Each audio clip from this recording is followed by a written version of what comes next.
Welcome back. Welcome back. Welcome. Who sing that song? You got to get Who something sings else. that song? You got to get something else. Well, first of all, it's from an old show from the 70s before we was even born. And then it was a rapper who redid it. It was some East Coast niggas, I think. Was it Cameron or some shit? They don't make songs no more that bring people back to shows. Like, you remember back in the day? People Yes, they do, Pierre. They just bringing the kids back to 2014 now, and that shit ain't back enough for us. What songs, like, we used to have Keep Your H-E-A, like, nothing motivates motherfuckers to do nothing anymore. Keep your H-E-A-G-U-P and never G-I-V-E-U-P.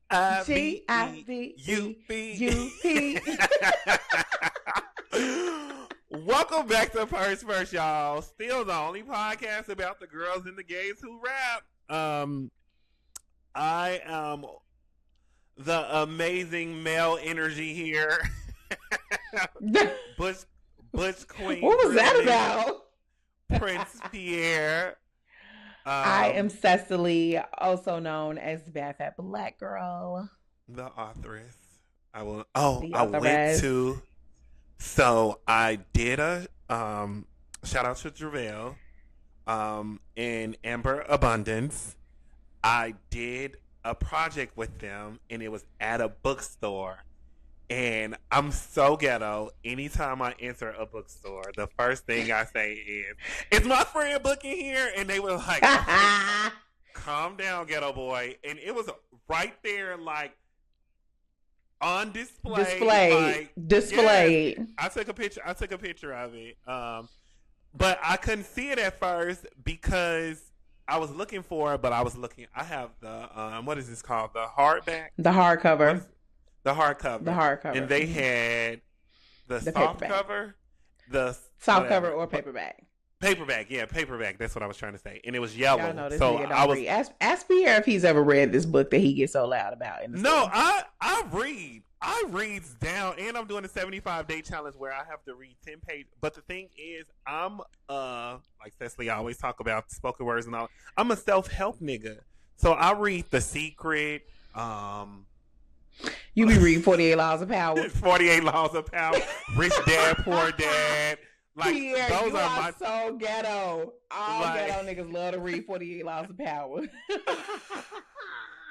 Like, that's so my ghetto. style of like, I'm not the only novels, like Harry Potter. Like, I will read period every motherfucker. A novel worth reading. Yeah. But yeah, for all of our listeners, thank y'all so much for tuning in every week. Make sure y'all leave reviews. The reviews lead to other people watching the show. Other people watching and listening to the show leads to us getting paid. Us getting paid leads to us keep doing this. So make sure y'all leave reviews. We will definitely shout y'all out if we see any reviews that we like. We give y'all a call out. Make sure y'all subscribe and join Patreon. It's $5. $5 foot. Remember, footlongs was $5. You can't even get footlongs for $5 no more, baby. I can't even get a $5 footlong no more. We are literally the only. Not only are we the only podcast about the girls and gays who rap. We are probably the only people that's still selling stuff for $5. So come subscribe. You got $5. Period. I seen you drinking a Hennessy margarita at the club the other day, and that's like $23. You add that to every time you order from McDonald's for the delivery fee on Uber Eats. Stop playing. Now, so y'all know this is 2024 has been a year that everybody and their mama has been on tour, and one of those people is Missy Elliott. Okay. Not only is Missy on tour this year, for those of you all who do not know, Missy also wrote the foreword for Trina's memoir that I co-wrote with Trina. That is still so crazy to say out loud. I'm up here doing this, and it's not up here yet. It's not out yet. That's not the book. Relax. But like, that is just crazy to say. Like, when y'all go, like, even just like, right, like, sometimes I just be looking at the cover of the book, and I be like, it says with Sesali Bowen. That's crazy. That's crazy to me that like I wrote this lady's book with her. But anyway, Missy wrote the foreword. And and also is a rock and roll Hall of fucking Famer. So we have to do a deep dive on Missy Elliott, like period. So Pierre, this is something I'm gonna ask you throughout this episode, because I promise you, as we start going through this, because Missy is one of them niggas, like, for real. Like, you think you have a favorite Missy song, but like, your favorite song by another artist is also probably your favorite fucking Missy song. Oh yeah. So, what's your favorite Missy song? So, for those who don't know, in Chicago, I grew up a dancer. That was what got me from going to jail, from not going to jail and not getting killed. I used to leave school and go dance. Missy Elliott was the first person who actually acknowledged, like, hip hop dancers. Like, when I say acknowledge, I'm not talking about just having them, like, in her background. She actually was like, dancers are a huge part of who I am. Like, she was the person who fought for dancers to get paid. So anyway, long story short, Missy was the person that all dancers really wanted to dance with. Like, your goal, like, white people, they wanted to get into Juilliard.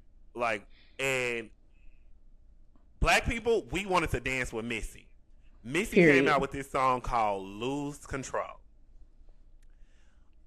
She picked all these dancers from Chicago, and she had them footworking in the video. Bang. Had them motherfucking bang. And y'all know footworking is a Chicago dance. It's a Chicago style of dancing where we move our feet, like, and like this song, I can footwork down. I can't wait till my wedding so I can show out. I gotta find a man first. But first of all, why are Chicago niggas so ghetto? Because that has become like the wedding thing for Chicago. Chicago niggas love to footwork at their weddings. Why is y'all so ghetto? I'm footworking at my wedding. What is you talking about? Period. Yes, I footwork. So Lose Control was really that song for me.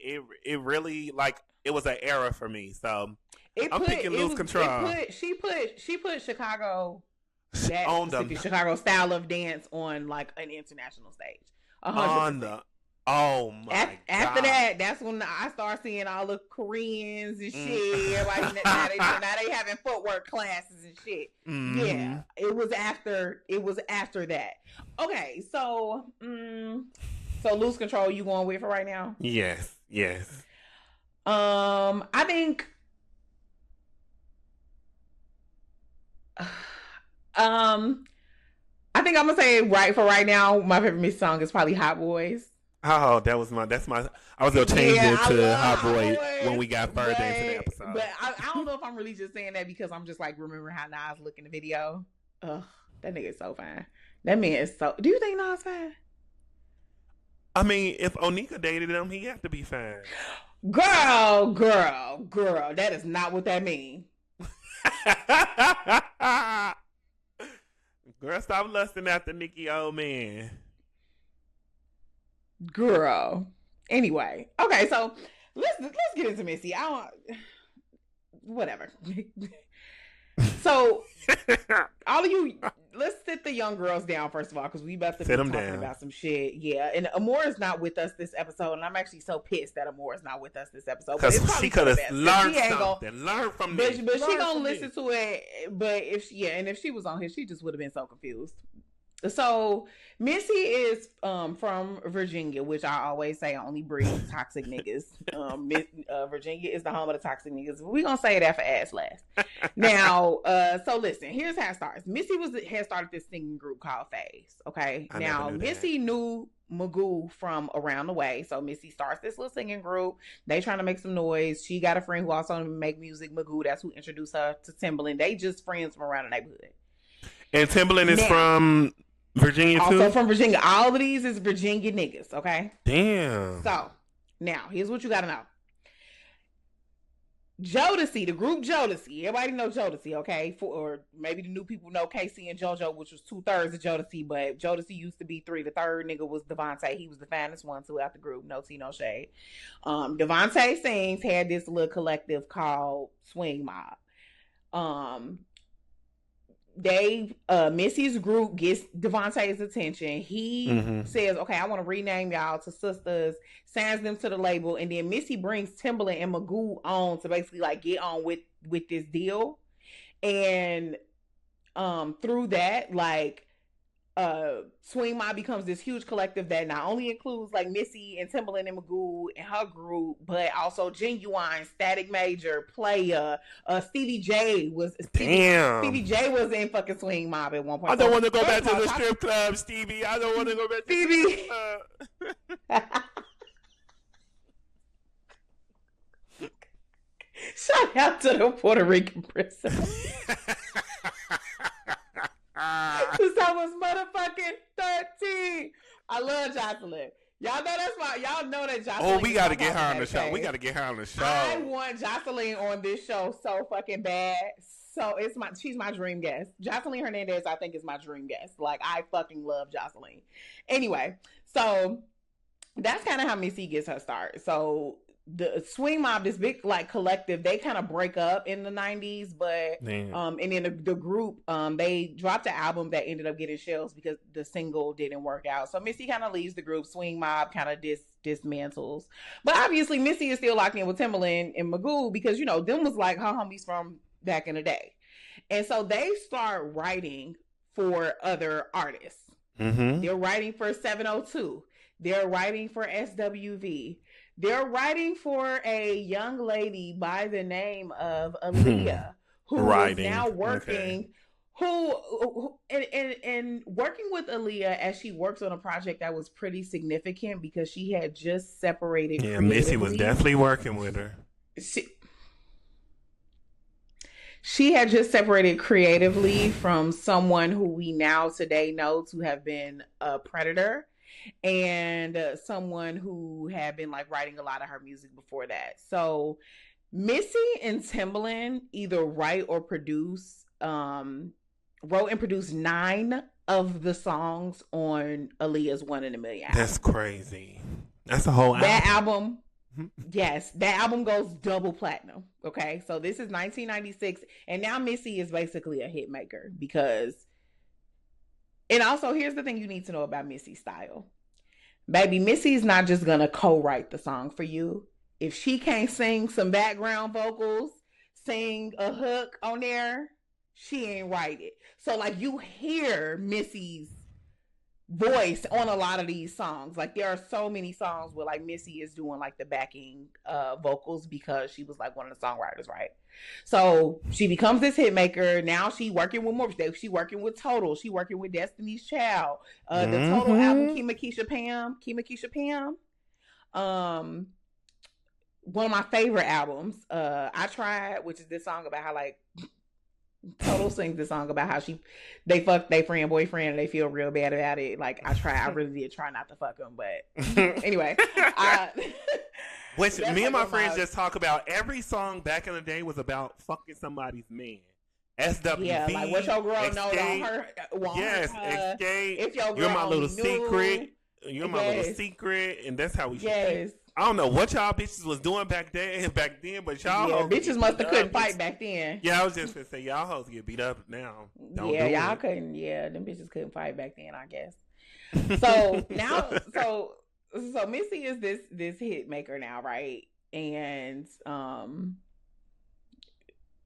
she doesn't have her own like solo debut as an artist until 1997, which is crazy because by this point, like everybody knows who the fuck Missy Elliott is. Like there is no ambiguity. She's not like some up and comer. It's not like the Money Long story or the Victoria Monet story where it's like, oh, did you know this was the person who was writing all of these? No.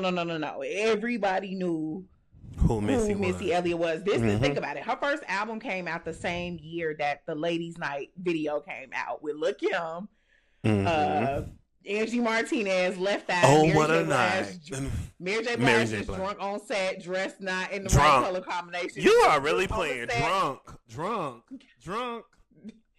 Okay. This was 1997. She was not drunk. She was. Don't do Mary like that. Anyway, so she drops this video, The Rain, which everybody knows, like one of Missy's most iconic songs and videos. It's My Granny's. That's actually one of my grandmother's favorite songs. Really? I will never forget, Pierre. My granny was taking me shopping to get some school shoes, and it came on in Foot Locker, and I had like never seen my granny like bop like in public, and my granny started like, I was like, Granny. Yeah, my granny loved Missy. My granny loved that song. So she drops this video in 1997, and like the video is crazy. She's wearing this fucking big ass trash bag as a fucking outfit. Like visionary just does not even begin to describe it, because like, who the fuck?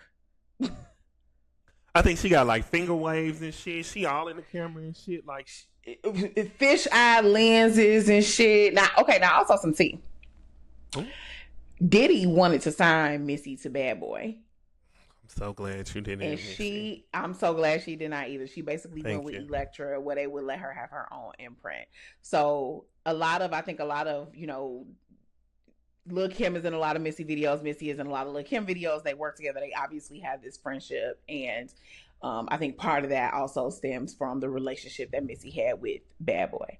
But this is really is important that we sit with this for a second, just regarding this Rain video, because like, even aside from just like the looks in that video, like Missy just didn't look like any other artist that you were used to seeing at the time. Missy is dark skin, she's brown skin, she was plus sized, and she was not super film in the traditional sense. And so she rapping, how you doing? Singing,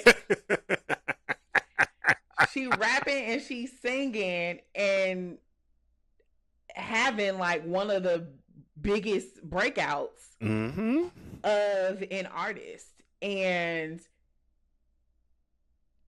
I don't think that can be understated how important that was, because even though she had predecessors like, say, like a Queen Latifah, you know, whoever, like folks who were not as you know, film or whatever, they knew when to turn it up and turn it down. Missy, like literally, I say the closest thing we ever had to a Missy before that was like the Brat. You know what I mean? But like Missy could kind of do both. Like even Missy's lyrical content, like all of Missy songs is about fucking niggas. Like all of her music but she just does not look like what you would think somebody who makes songs like that about would look like. I'm gonna dig in your pockets, digging your wallets. Is that money I'm finding? Then you got my heart pat. Like she on some city girl shit. Like, is it worth fine as hell too? But think now flipping everybody. It's yours if you want it. Missy was freaky as fuck. If you think about all her songs, this bitch getting her pussy ate. Missy has a song with Slick Rick where she literally is singing about putting some drugs in a nigga's drink so that she can like have Missy. We don't get to this ass last about how Missy was a little bit toxic. I think it's because she's from Virginia. But yeah, like, so if for any of our listeners here who may be Amore's age or younger, Gen Z, it cannot be overstated that Missy Elliott basically defined the sound of hip hop for the first 10 years of the 2000s. Like, so after her first album that has Super Duper Fly Right from 97 with The Rain, she drops her second album, The Real World, with 1999. That's when All in My Grills, Hot Boys, She's a Bitch. This is like another double platinum album. By the way, Super Duper Fly, double platinum. This album I also think is double platinum. I can close my eyes and hear these songs and I am like taken back to a place in, like, I am back in middle school with these songs. I know exactly what we was wearing. We was wearing those shiny jean outfits from Rainbow. We was wearing those matching denim sets where you had a matching jeans with the matching jacket, and then like the stitching would be like a rainbow color or something like that. It was Carl Canai, it was Coogee, it was Iceberg t-shirts. Like, this was the era. Like, and every video that she's giving you for these songs is like iconic. Oh, she was the video girl. She's a bitch, which Cardi just sampled on like what? Like that video was motherfucking. People were saying that Gmail stole their logo, the Gmail logo, from Missy outfit, yeah, from her helmet and the outfit. Like, let me look that the up. Hot Boys video, it's motherfucking flames coming down, sparks coming down from the ceiling. Everybody on a motorcycle. Nas looking good. I think that was before you got his girl. Sorry, first. But I mean, even just the lineup on the song, like Eve, Nas, Missy. Who is one more person on that song? Lil Mo singing a hook.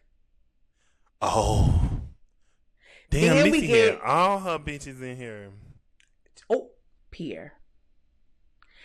Then we get to Miss E, So Addictive. This is 2001. So this is the album with Minuteman. This is the first time. This was Trina's first big feature. Well, her first feature was on What's Your Fantasy remix with Ludacris. But then her like mainstream feature was when she hopped on Minuteman with with Missy and Ludacris. And then Get Your Freak On. So this is what is considered Missy's like breakthrough like mainstream moment, because everybody loves Get Your Freak On. Get Your Freak On is getting like placed in commercials. Like Get Your Freak On is everywhere. Then also one of my other favorite Missy songs, Takeaway, the version with Lil Mo, Not Sweet. Then she goes Under Construction 2002. That's where she replaced her, folks. Okay. Shut up, Pierre. Wait till ass last, okay? Because you're doing too much. I got something to say. And now Missy is having all of these albums are going double platinum. She getting Grammy nominations. They all debuting on number one on the charts, right? And she's still doing other shit behind the scenes. She produced the soundtrack for Fighting Temptations, the movie with Beyonce. She gives us Tweet. She's like literally breaking artists during this time. Tweet becomes like one of the most exciting kind of R&B songstresses of like that early 2000s. She gives us fucking Lady Marmalade with Queen Latifah and fucking Christina Aguilera and Maya. That in itself is like a pop culture watershed moment as far as I'm concerned. Then she goes on to give us some more albums. She releases This Is Not a Test. That song, Pass That Dutch. I love Pass That Dutch. Pop that. Tell y'all, I was a dancer, so literally all of these. Oh, that was my shit. The Cookbook, Lose Control. Lose Control is the song Pierre was talking about. This is in 2005. This song is an international sensation. Lose Control is basically an international dance sensation. And you know who it featured? A little girl by the name of Sierra, who she also introduced. So that's what I was just about to say. During this time, she's still producing. So she produced Monica's After the Storm album. That's where she gave us So Gone. She produced Jasmine Sullivan Needs You Bad, Keisha Cole Let It Go, Fantasia Free Yourself. If you don't want me, then don't talk to me. That's all fucking Beyonce's debut album, Dangerously in Love, Signs with Missy Elliott, where she goes Capricorn, Aquarius, Pisces, Aries, Taurus, Gemini, Cancer. Oh, that's all Missy Elliott. You should be a what, Pierre? Producer. I should give these bitches good music. Well, now, what about me bringing up Beyonce made you feel like you could do that? It's us talking about Missy. Like, she's creative. Like, sometimes I think of things that are good but just aren't for me. Oh, okay. Like, I really want to. Well, it's too late. We should really start our agency, shouldn't we? We should. We should start our agency. I really, you know what? And I know really exactly who we should start with too. To be honest, the only reason I don't pursue something like that is because I feel like with music artists, it's very easy to slip into management territory with them, and I do not want to be a manager because I am not following you around to your shows. But no, I want to be, me and Pierre have a lot of really great creative ideas for the rap girls that could really go places, but they would have to have a budget for us to do that. And so the person that I think about the most that we should start with, I don't think has the budget yet. I'm going to mention it off mic. But anyway, so over the course of 10 years, Missy Elliott is like one of the most successful female rappers, and honestly, one of the most successful Black women in music. Oh yeah, for a fucking decade. Not only is she a hit maker for herself, but she's like a star maker. Like she like great. If you hear, all Missy has to do is get on your song and say, "New Monica, new Trina, new Keisha," and you already know the shit finna slap.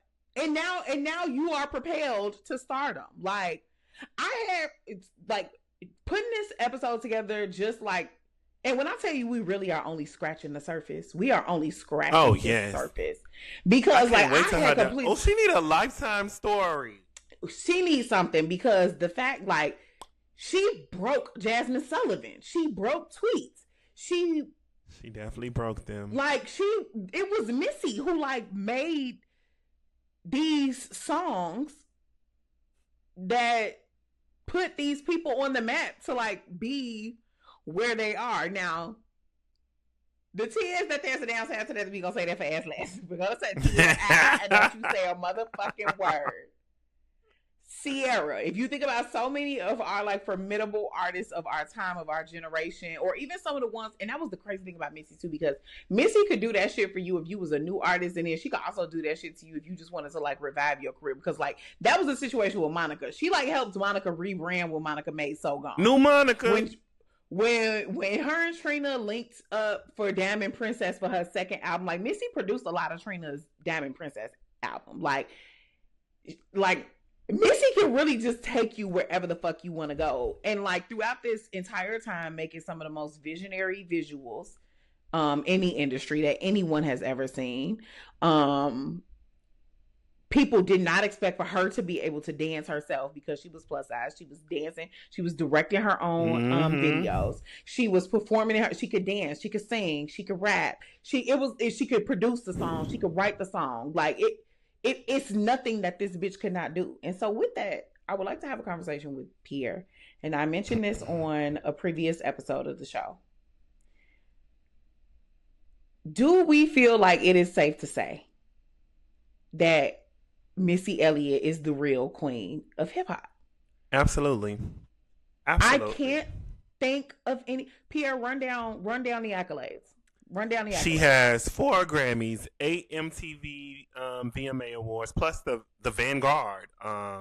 She got that into the Video Vanguard Award, which she got in 2019. 2 American Music Awards, 6 BET Awards in 2019.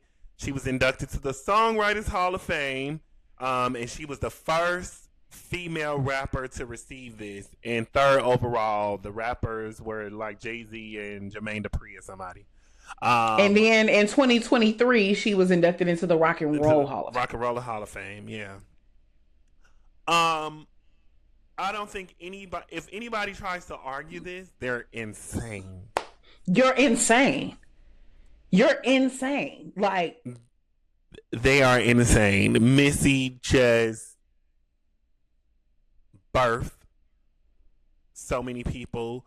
Her own career, it's always crazy when you can talk about your own career and people be like, damn, and then you can be like, but also I helped these other bitches' careers. Like, that's what's really crazy. That's what's pushed you on another level. Like Candy Burr is like, she ain't even just got to talk about Escape. She could be like, oh yeah, I'm a worldwide whatever. But yeah, Missy definitely is the queen of hip hop. Hands down. Okay, girl. Okay, girl. We didn't ask all of that. Missy Elliott is 100% the queen of hip hop. I'm glad that we're on the same page about it. I want to know if we on the same page about something else.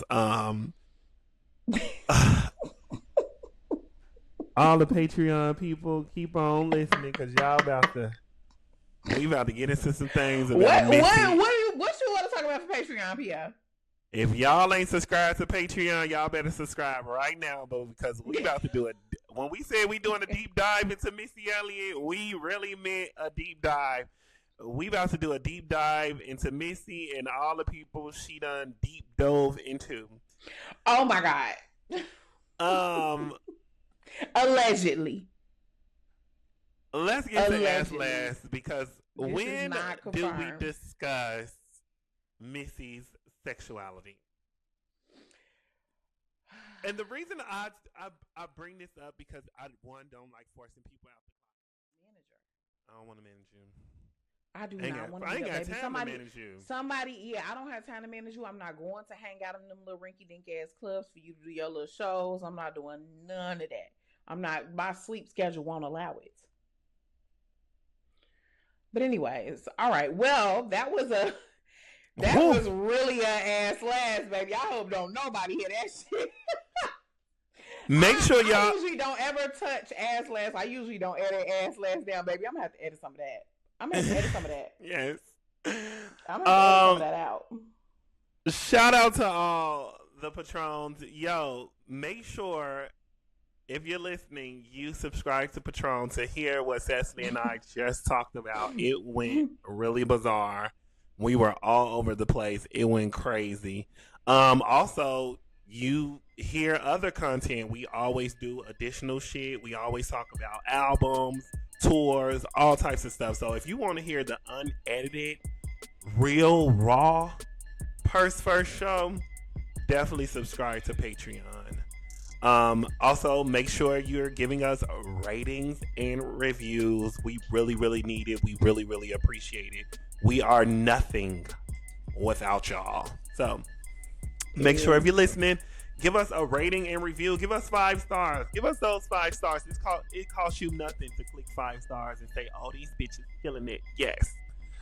Make sure you follow us on social media. Of course, Sesali is the TikTok girly. I still have not figured out how to work TikTok, but I'm coming. Follow her on TikTok, Bad Fat Black Girl. Follow me on Twitter. I still use X. I still use Twitter. I'm Prince Charming P. And make sure you follow the show on Instagram at Purse First Show. And we out this joint. Oh, and one more thing. Purse First is supported by Critical Minded, an initiative to invest in cultural critics of color. Co-founded by the Nathan Cummins Foundation and the Ford Foundation. Shout out to the big homies.